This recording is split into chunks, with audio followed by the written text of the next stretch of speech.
Hello and welcome to Foreign Policy Focus. This is episode 156 and I am the show's host Kyle. On this episode of Foreign Policy Focus, I'm going to be discussing North Korea, Afghanistan, Syria, and a few other countries, just trying to kind of catch up on some of the things that have been going on everywhere around the world while there's been big news with the Olympics and the school shooting in Florida. So I got a lot of really important stuff I want to catch everybody up on today. So, if you want to be well informed and make sure the people you know are well informed, take a minute to share the show, foreignpolicyfocus.libsyn.com, libertarianinstitute.org, and the show's right there on the homepage, or Libertarian Union on Facebook. And of course, if you go to the show notes page, you can find all of the links to some of the articles I discussed in the show, anything I think is critical. So, check that out. So in the North Korea situation, I have some good news for everyone, and that is I listened to an interview of the Scott Horton Show, which I will link to in the show notes, or you can find it on libertarianinstitute.org, just like you can find my show. And that interview was with Peter Van Buren, and what they talked about was how Peter was somewhat optimistic,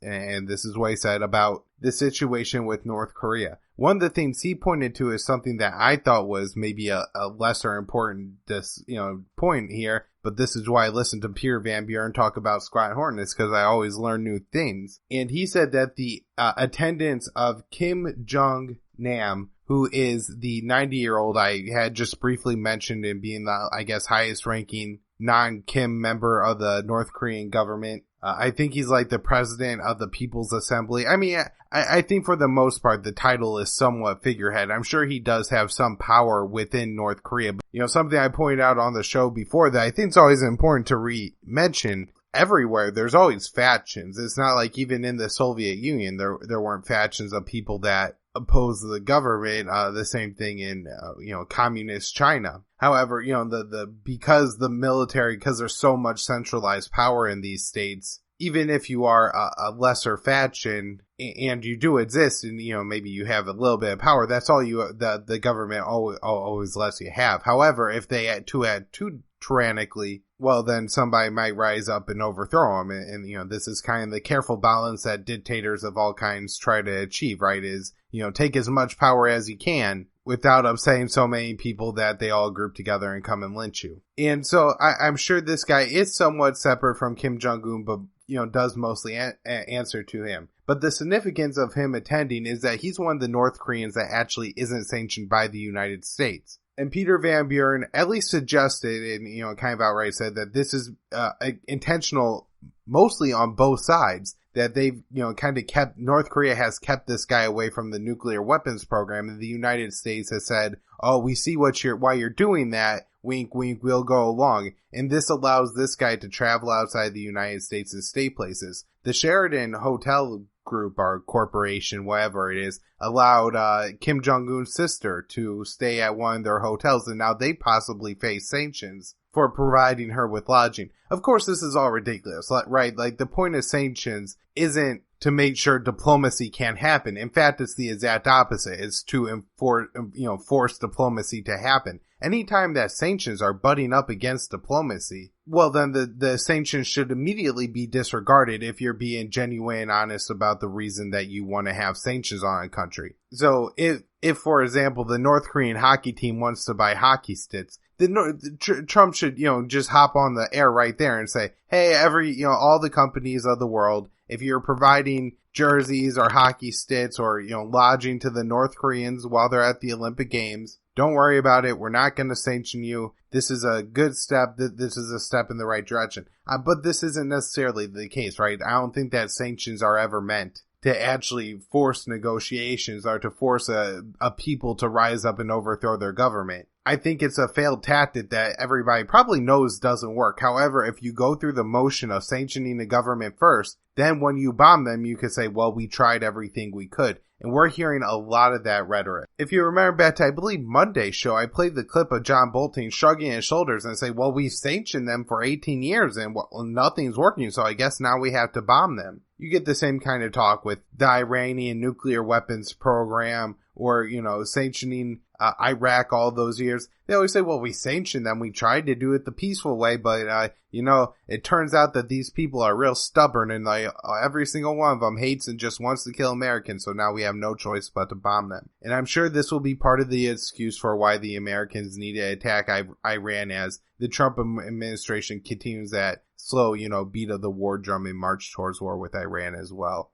And so, just to get back on to the main point I was making in relation to that Peter Van Buren Scott Horton interview, is that this guy's attendance was pretty significant. Now, the thing that troubles me is he's like 90 years old, and then, not to sound, he looked pretty lively. It didn't look like he was about to keel over and die. However, you could drop, there's a lot of reasons for a 90-year-old to just suddenly drop dead, and people don't ask too many questions when 90-year-olds drop dead. So, any progress made through him, it seems like it's just, so fragile. And while any peace process with North Korea is fragile, this just seems to add an extra wrinkle of it could all go wrong so easily and so tragically. Now, the most disturbing part of what's going on with North Korea is something I saw from Dan Coates, who is the director of national intelligence. And they did a big, long dog and pony show at, I think, the Senate Intelligence Committee, where all the leaders of the U.S. intelligence agencies were saying, oh, yeah, the Russians, man, they intervened in the 2016 election. Boy, are they going to go after the 2018 election. And, well, all need to be afraid of Russia because Putin, man, that guy just loves to undermine elections. Even though I thought one of the quotes from Dan Coates was pretty interesting, where he seemed to suggest that there's nothing the U.S. could really do about this because what they're essentially saying that the Russians are doing is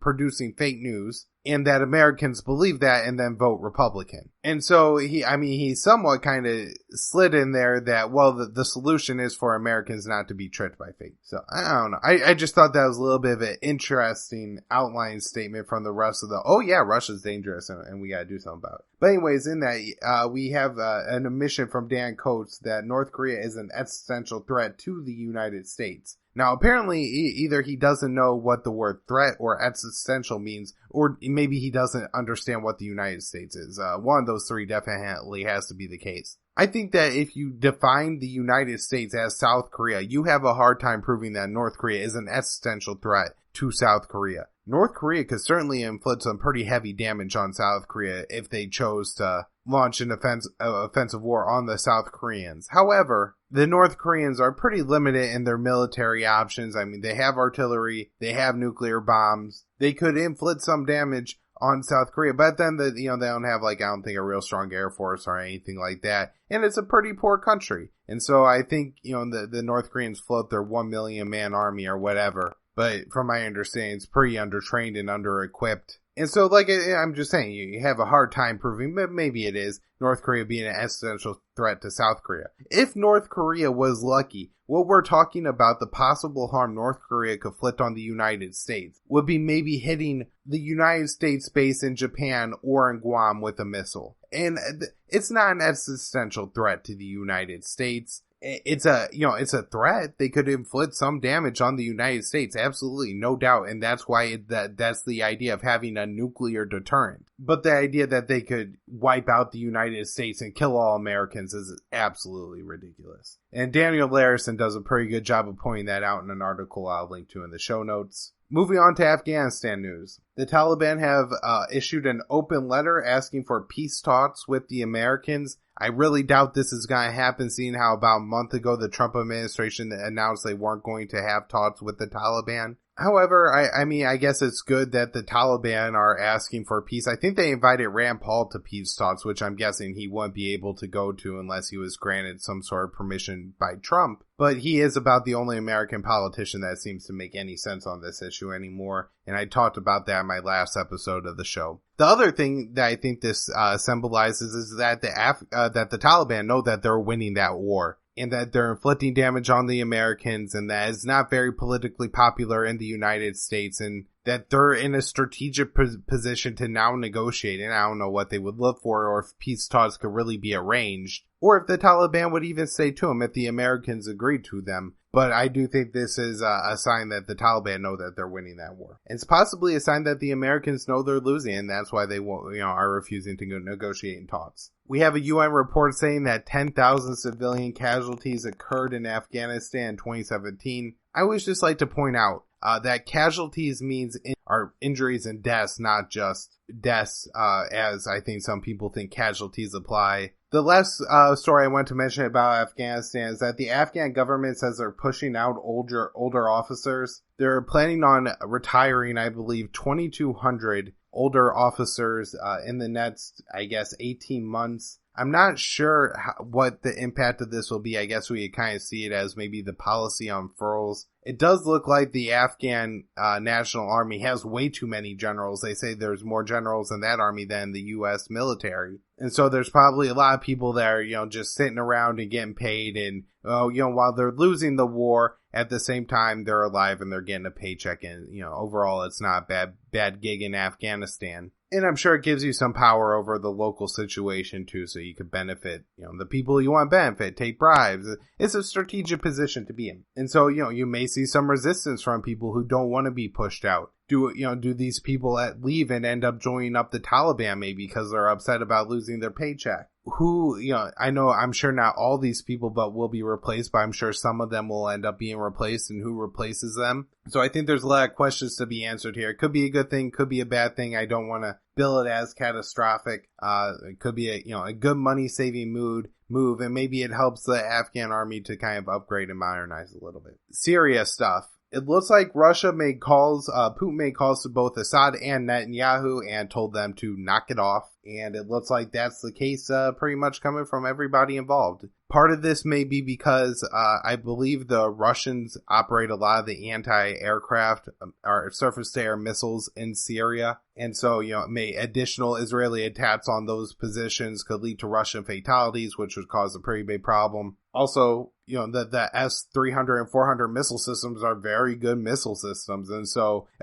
Putin is sitting on kind of an ace in the hole, right? Like, he can shoot down these Israeli jets and fire on them if he were to choose to. So it doesn't look like that was a huge blow up that everybody kind of made it out like it was going to be. I may have some more analysis on that in the coming week. Mark Levin did a pretty terrible job of summarizing the whole thing. So maybe that's something you guys could let me know if you want to hear me attack Mark Levin on his stupid Syria policy. So the situation where the United States bombed Assad allied forces in eastern Syria that apparently included some Russian mercenaries continues to develop. I've seen reports that scores of Russians were killed, possibly 100 were in that attack. I've also received a report coming from Russia that says 5 Russians were killed in that attack. It doesn't seem like Russia is very concerned about these people dying, and even maybe suggesting that they were going a little bit rogue. So maybe this was a little bit more of an attack on the United States than originally presented by the maybe Assad narrative side that suggested that they were looking for ISIS and not going to attack the SDF.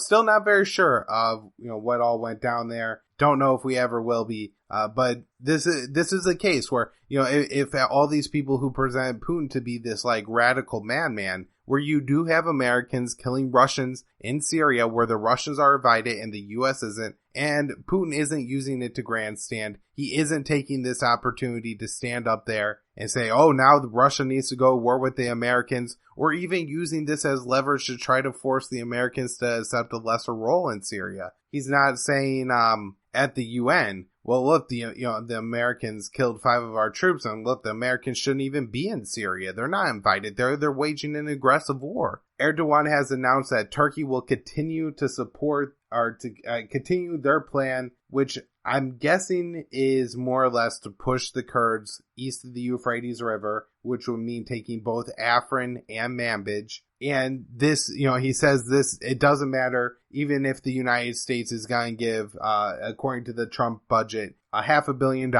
in order to defend eastern Syria in 2019. So, coming up with a real possibility of the United States having a conflict with a NATO ally now in Syria, and it makes no sense for the United States to be there anymore. You hear all these right-wing neocons always going on about how, well, ISIS is defeated in Iraq and Syria, so why is Iran still in Iraq and Syria? Why is the United States still in Iraq and Syria? Let's answer that question first. Speaking of Iraq, we have the Iraqi government asking for $88 billion to rebuild from the absolute destruction from the U.S. coalition's air war against ISIS. Tikrit, Fallujah, Ramadi, Mosul, all those cities taking heavy damage.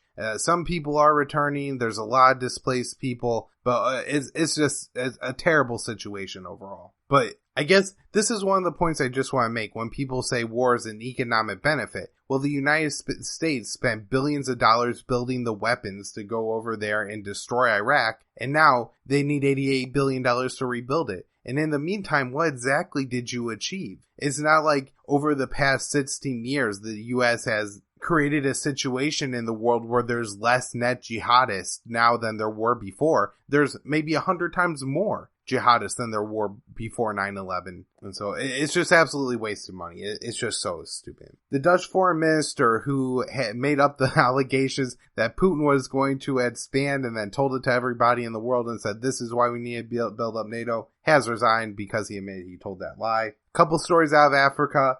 From Zimbabwe, where we had the coup where Robert Mugabe was forced from office.